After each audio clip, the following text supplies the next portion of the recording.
ये एक मुक्त छंद है। मैं आपको फिलॉसफी और माइथोलॉजी की तरफ मोड़ता हूं, जिसको मैंने शुरू किया है प्राचीन यूनान से।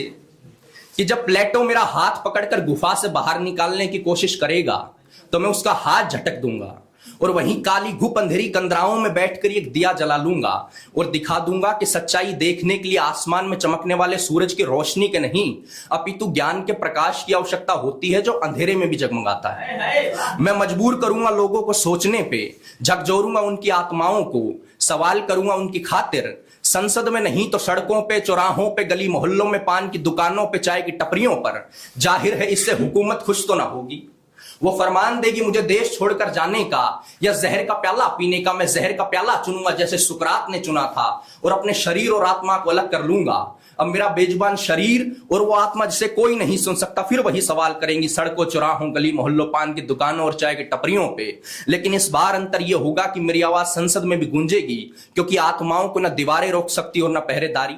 मैं हिटलर की सेना में शामिल हो जाऊंगा, मैं हिटलर की सेना में शामिल हो जाऊंगा। लेकिन जब वो लाखों निर्दोष जूस के होलोकास्ट का हुक्म देगा तो मैं ओटो अडोल्फ फिशमैन की तरह ये नहीं कहूंगा कि जूस को मारना मेरा कर्तव्य है, क्योंकि मैं एक नौकरशाह या जर्नैल हूं जो कि आदेश से बंधा है। अपितु मैं अशोक या द्रोणाचार्य की तरह शस्त्रों का त्याग कर दूंगा और कहूंगा सिर्फ 3 वाक्य, बुद्धम शरणम गच्छामि, धम्मम शरणम गच्छामि, संघम शरणम गच्छामि। फिर चाहिए दुनिया मुझे अशोक की तरह महान कहे या द्रोणाचार्य की तरह मेरा सर बीच रणभूमि में मेरे धड़ से अलग कर दिया जाए। मैं बनूंगा वो विचार जो उस विचार को रोकेगा, जो विचार शाहजहां के जहन में ताजमहल को बनाने का हुक्म देते वक्त आया होगा, क्योंकि वो तो इस बात से अनजान था कि प्रेम दर्शन का विषय प्रदर्शन का नहीं। जाहिर है उस वक्त के शाहजहां के दरबारी कवियों शायरों में कोई मुनव्वर राणा नहीं थे जो ये शेर कहते कि सरके का कोई शेर गजल में नहीं रखा, हमने इस कफस को महल में नहीं रखा और मिट्टी का बदन कर दिया मिट्टी के हवाले। मिट्टी को किसी ताजमहल में नहीं रखा। ना ही कोई शाहिर लुधियानवी जो ताज का नक्शा देखकर ये लिखते कि चमनजार, ये जमुना का किनारा, ये महल, ये मुनक्कस दरो दीवार, ये मेहराब, ये ताक, एक शहंशाह ने दौलत का सहारा लेकर हम गरीबों की मोहब्बत का उड़ाया है मजाक। वो इस बात से भी बेखबर था कि 22 साल 20,000 लोग और आज के हिसाब से 5,000 करोड़ से ज्यादा खर्च करने के बावजूद प्यार में पागल शख्स को लोग शाहजहां नहीं मजनू कहेंगे, जो लैला के लिए शहराओं की रेत पर कविताएं लिखता था। मैं महाभारत काल में जन्म लूंगा।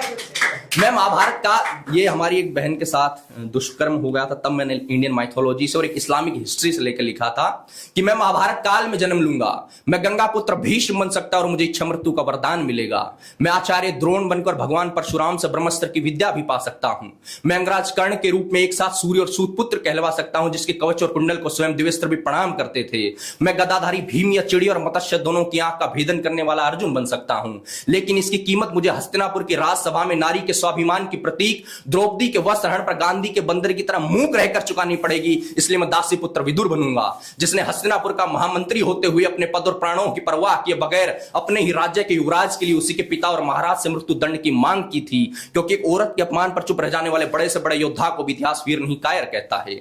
अगर मैं चाहूं तो इस्लामिक युग में जन्म लेकर महान योद्धा बन सकता हूं। मैं खालिद बिन वलीद की तरह बन सकता हूं, जो कभी कोई युद्ध नहीं हारे और जिन्हें सैफुल्लाह यानी अल्लाह की तलवार का खिताब मिला। मैं सुल्तान सलाउद्दीन अयूबी बन सकता हूं, जिसने इंसाफ और रहमत की मिसाल कायम की और बैतुल मुकद्दस को आजाद कराया, जिसकी प्रशंसा में आज भी फलस्तीन के बच्चे नानुल मुसलमीन कुल्लुन सलाउद्दीन कहते हैं। मैं हजरत उमर बिन खताब की तरह बन सकता हूं, जिनकी नरमी और सख्ती दोनों ही न्याय के लिए थी और जिनके नाम से शैतान भी कांपता था। लेकिन फिर मुझे याद आता है कि जब रसूल अल्लाह के सामने एक औरत पर जुल्म हुआ तो उन्होंने अपनी पूरी उम्मत को फरमान दिया कि जो किसी और पर जुल्म होते देखे और खामोश रहे वह तो हमारी उम्मत से है ही नहीं।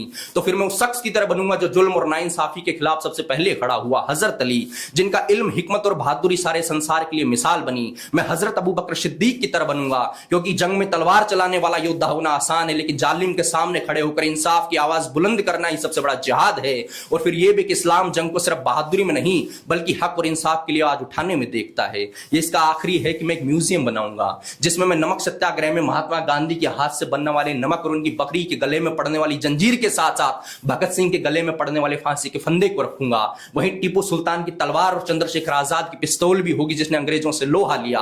उन लोगों के कंकालों को भी वहां जगह मिलेगी जिनकी लाशों को ब्रिटिश हुकूमत ने 1857 की क्रांति के दौरान 52 इमली स्मारक में स्थित इमली के पेड़ पर टांग दिया था, ताकि आने वाली पीढ़ियां ये जान सके कि उनकी आजादी की कीमत चुकाई गई है। इन निशानियां उनको ये भी याद दिलाती रहेंगी कि आजादी अगर बिना खड़ग और बिना ढाल के मिल जाती तो नेताजी सुभाष चंद्र बोस इसके बदले में खून नहीं मांगते और भगत सिंह अपने पिता के सवाल के जवाब में माटी में बंदूक उड़ान की बात नहीं करते। जय हिंद।